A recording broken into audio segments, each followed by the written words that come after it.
Con el polémico mecanismo anunciado en La Habana que elevaría al rango de acuerdo especial lo que se pacte en la mesa de diálogos, muchos se preguntan qué pasará con el plebiscito al que se comprometió el presidente Juan Manuel Santos para refrendar los acuerdos. Para sectores de la oposición, se trata de un conejo a los colombianos. Que en ninguna parte de lo que se anunció ayer aparece la palabra ni refrendación ni plebiscito. Así que primero van a blindar los acuerdos con 3 llaves, 3 candados, y después hacen una consulta popular que no va a tener seguramente ningún tipo de incidencia, ningún tipo de impacto. Para el procurador Alejandro Ordóñez, el presidente falta a la verdad cuando afirmó que la última palabra sobre el proceso de paz la tendrían los colombianos.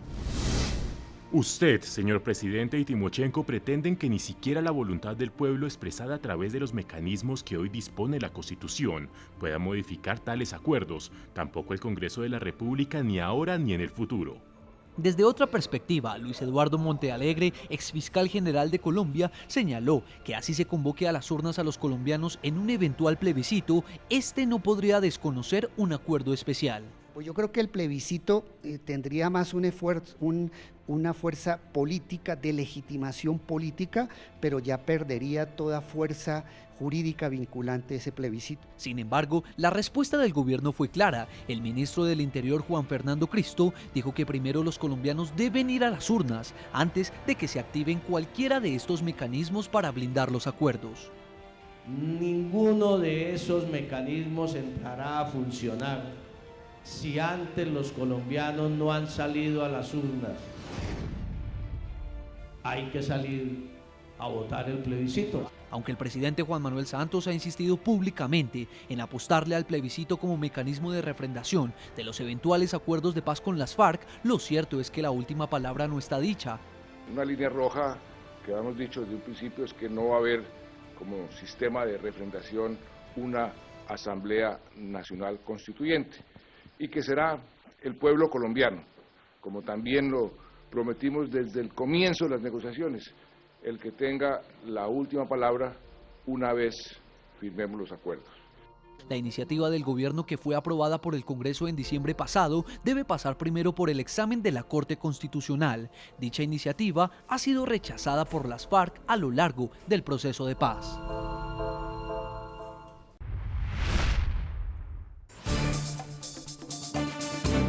En el programa de la noche están los protagonistas de la noticia. Vamos inmediatamente a Miami, Florida, con Alejandro Ordóñez, Procurador General de Colombia. Bienvenido al programa de la noche, NTN 24.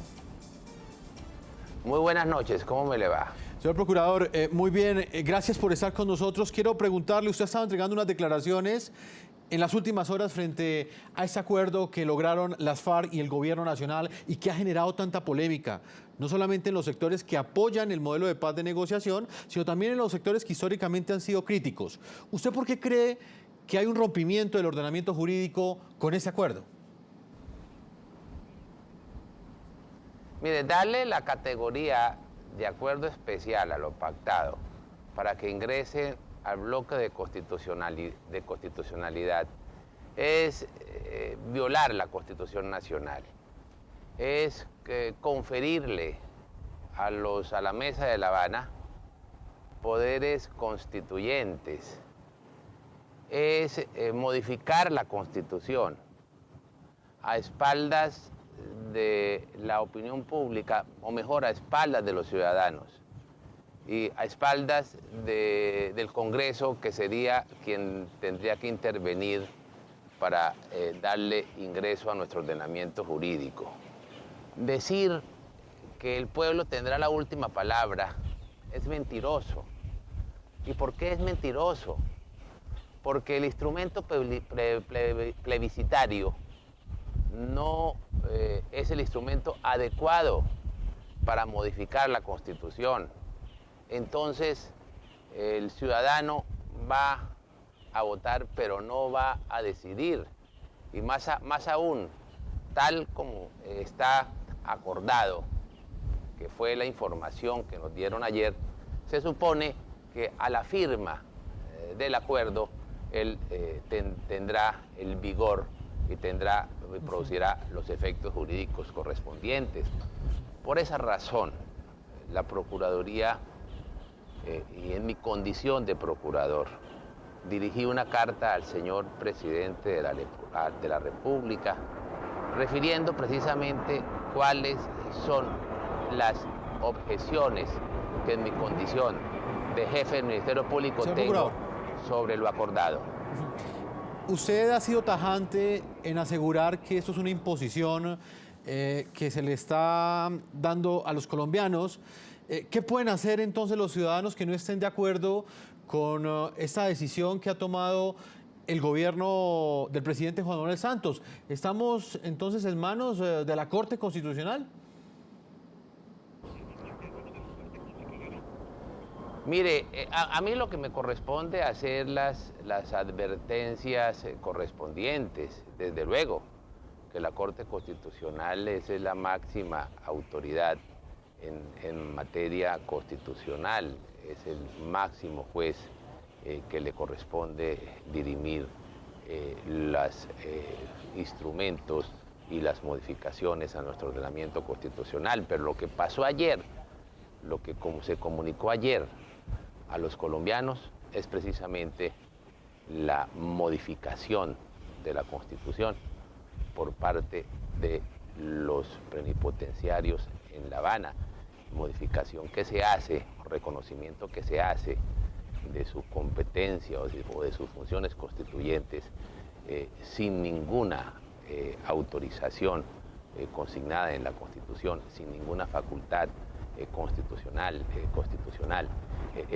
La paz no lo justifica todo, sobre pretexto de la paz no pueden darle este golpe mortal a nuestro ordenamiento constitucional, a nuestro ordenamiento jurídico. Señor Procurador, usted en esa carta que le envió al presidente Juan Manuel Santos, en esa carta pública, también asegura que posiblemente el mandatario podría enfrentar unas consecuencias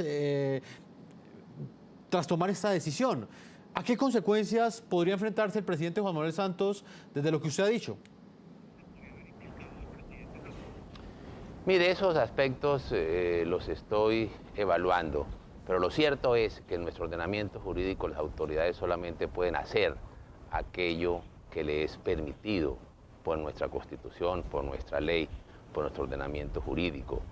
El asumir funciones sin fundamento legal o sin fundamento constitucional constituye un grave desconocimiento de ese ordenamiento jurídico.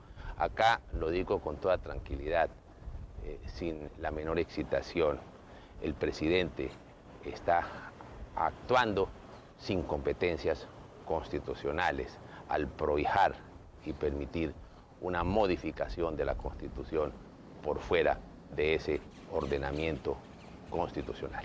Señor Procurador, el presidente también dijo que por primera vez las FARC han reconocido al Congreso y a la Constitución. ¿Usted cree que esto es un logro? Mire, es a la inversa. Aquí lo que se ha logrado es que el presidente y que las instituciones se sometan a la FARC. Lo que ha logrado el señor presidente de la República es el sometimiento, no solamente de él, sino de las instituciones, y pretende que los ciudadanos se sometan también a la FARC.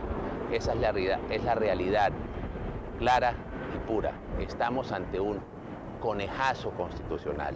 Se le ha hecho un conejazo a la institucionalidad y un conejazo a los ciudadanos. Porque no es cierto, vuelvo y repito, con todas sus palabras, no es cierto que el ciudadano vaya a tener la última palabra. El plebiscito no es el instrumento apropiado ni adecuado para modificar la Constitución. Se está utilizando al ciudadano para avalar lo acordado en La Habana sin que ello sea o permita una decisión por parte del ciudadano. Señor Procurador, yo quiero agradecerle que nos haya acompañado. Quiero hacerle una última pregunta. En países como Argentina, leyes de punto final que dieron generosas amnistías a responsables de delitos de lesa humanidad fueron tumbadas con el paso de los años, de las décadas.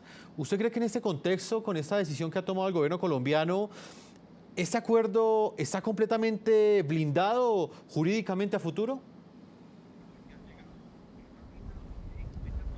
No tiene ningún blindaje jurídico,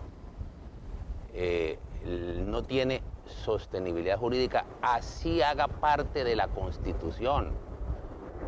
En Argentina, impunidades consignadas en los instrumentos que dieron punto final a la confrontación fueron inaplicadas. En Uruguay, normas de esa misma naturaleza y refrendadas no en un referendo, sino en dos, fueron inaplicadas posteriormente.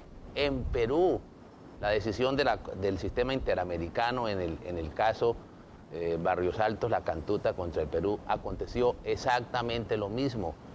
En El Salvador, en el caso de Mozote contra el Estado de Salvador, aconteció exactamente igual. Pueden hacer todos los malabarismos jurídicos, institucionales, políticos, constitucionales, para tratar de generar impunidades, pero ello no les garantiza ninguna sostenibilidad.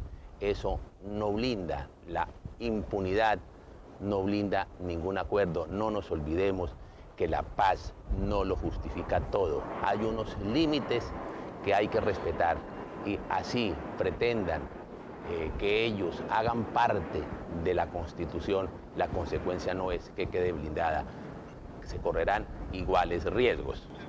Señor Procurador Alejandro Ordóñez, gracias por haber estado con nosotros.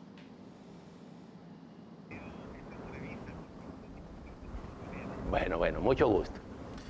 Vamos directamente a Bogotá, Colombia, nuevamente con Jaime Castro, jurista, exconstituyente. Doctor Castro, le preguntábamos al procurador sobre esta incógnita que queda abierta. ¿Usted cree que realmente están blindados jurídicamente esos eventuales acuerdos de paz a los que se llegue con las FARC, o podrá suceder en el futuro lo que sucedió en países como lo decía el procurador, quizás como Perú, la misma Argentina? Entre nosotros no ha habido nunca cláusulas o disposiciones pétreas en la Constitución. Se llaman así aquellas que no son modificables en ningún momento por ninguna autoridad, ni por el propio pueblo ejerciendo la soberanía. Esa es una figura extraña, nunca ha regido en Colombia en relación con ningún tema, y en la fórmula divulgada el día de ayer, el punto no se trata. Es decir, que queda abierto a que un nuevo Congreso de la República, dentro de vaya uno a saber cuántos años, un nuevo gobierno, igualmente puedan plantear la revisión de lo que se haya hecho en este momento. Señor Cifuentes, ¿usted qué opina, expresidente de la Corte Constitucional? ¿Están blindados estos acuerdos a futuro con este acuerdo que lograron las FARC y el gobierno? Pues estarían blindados desde el punto de vista de que se trataría de una reforma constitucional, y si luego la Corte Constitucional la declara exequible, creo que tiene rango constitucional y por consiguiente la cobertura y la fuerza de la Constitución le servirían de blindaje. Ahora, la consideración de que el acuerdo tiene naturaleza especial como acuerdo humanitario tal vez no corresponde a la realidad de este tipo de acuerdos especiales entre los estados y los alzados en armas, porque se trata realmente de una serie de cláusulas que tienen que ver con el posconflicto y no con la protección de bienes o de personas protegidas. Pero en todo caso, yo creo que el alcance de protección que le brinda la Constitución es suficiente para garantizarle a las FARC y a los demás alzados en armas que el Estado de Derecho en Colombia va a dar cumplimiento a estos acuerdos sobre la base, además de que no se va a presentar impunidad. Justamente la jurisdicción de la paz va a investigar y va a juzgar esos delitos y va a imponer unas sanciones así sean mínimas. Don Juan Lozano, ¿usted qué opina? Yo creo que ningún acuerdo que conduzca a que los responsables de crímenes de lesa humanidad disfrutan en unas granjas agrícolas de algún tipo de acuerdo político puede quedar blindado. Lo que verdaderamente pone en peligro los acuerdos es que el Estatuto de Roma es que los castigos para los crímenes de lesa humanidad, con lo que conocemos hasta ahora, quedan totalmente ignorados. Aquí podemos 1000 veces modificar la Constitución. Aquí el Congreso puede pupitrear lo que sea. La razón de haberle dado a los crímenes de lesa humanidad un tratamiento como el que se asume después del Estatuto de Roma, es que son tan espantosos, tan horribles, tan dramáticos, que no pueden quedar impunes. Se hizo para eso. Se hizo para situaciones como la que se estaría viviendo en Colombia, que un ejecutivo con un Congreso subyugado pacta que los responsables de crímenes de lesa humanidad no pagan la pena mínima que deben pagar. Eso lo que genera es que nunca se podrá blindar, que aprueben esto, que pupitreen esto. Mañana, en la Corte Penal Internacional, cuando se demuestre que los responsables de los crímenes más atroces, ese frente de guerrilla, por ejemplo, en el que a las niñas reclutadas irregularmente las entregaban como premio al guerrillero más sangriento para que abusara de ellas, niñitas de 12 años, 13 años, 14 años, que eso quede impune, lo que termina generando es que ningún blindaje podrá ser suficiente. Lo que blinda los acuerdos es que la fórmula de justicia consulte los parámetros internacionales. Vamos a hacer una segunda pausa a comerciales. No sin antes leer algunas de las opiniones de nuestros televidentes. Hoy les estamos preguntando qué opinan ustedes del anuncio hecho por el gobierno colombiano y las FARC, según el cual han llegado a un acuerdo para brindar seguridad y estabilidad jurídica al eventual acuerdo final de paz. Vamos a leer algunas de las opiniones que ustedes nos envían a esta hora a través de las cuentas de Twitter del programa La Noche. Germán dice lo siguiente: es una vergüenza y un acuerdo a la total impunidad. Esto solo pasa en Colombia. Lamentable que el gobierno se preste para esto. Viviana nos dice lo siguiente: considero que es el mecanismo idóneo para blindar el acuerdo final de paz en Colombia. Y leamos una más. Este mensaje es de Oscar Sánchez. Él dice lo siguiente: el gobierno y las FARC están blindando la impunidad para que los guerrilleros no paguen ante la ley y sus víctimas. Percepciones de nuestros ciudadanos, una pausa y ya regresamos a la parte final de este programa La Noche. Ya regresamos con La Noche.